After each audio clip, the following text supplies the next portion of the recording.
Hi, I'm Bob Hasegawa, your state representative from the 11th Legislative District, and I'm here to give you another bi-weekly report on the goings-on down here in Olympia. I'd like to introduce you to Sonia Daisley Harrison, who is my intern for this session, and she's been working hard with me to get some statistics together on this brief presentation that I'm about to give to you. And so, Sonia, say hi to the folks here. And hi, everyone. Sonia is a student at Evergreen State College, and I'm really happy to be working with her. So thanks for all your good work on this. Thank you. So, as I've been talking throughout my weekly interviews that you've been watching, the budget is the #1 issue. And you know, the fiscal report just came in almost $700 million less for the next biennium, which means we're going to have to find another $700 million on top of the $4.5 billion that we were already expecting to have to cut out of the budget. So the real answer to me, as I've been trying to push all along, is that we really need to look at revenue reform. Our state's revenue structure is so out of balance and unfair.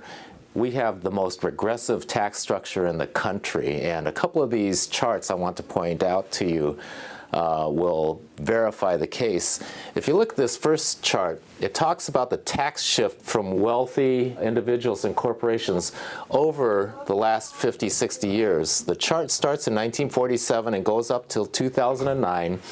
And if you can see here, the top median federal income tax rates over that period, it used to be about 91%, if you can believe that, and has steadily been cut down to now a top rate of 35%. In the meantime, median family income has remained relatively flat over that same period.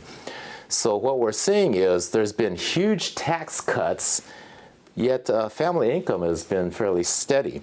So if we look at the next chart over here now, tax shift from corporations to individuals, since 1962 to current, the corporate tax burden has been cut by over a half, whereas individual tax burdens has increased by 10% over that period.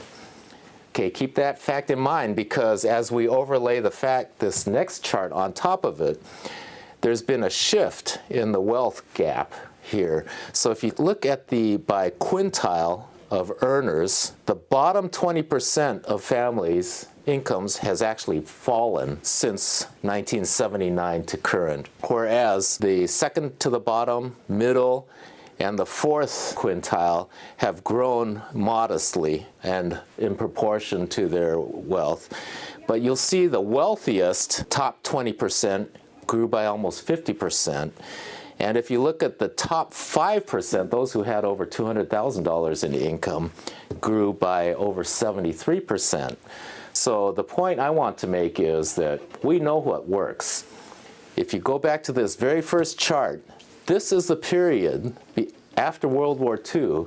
We had high tax rates on the wealthy and corporations because they were getting the most that society had to offer. They were getting the most, so they gave back the most. And that's how we built America. That's how we built our strong college systems and our roads and basic infrastructures that we all depend on for commerce to survive and thrive.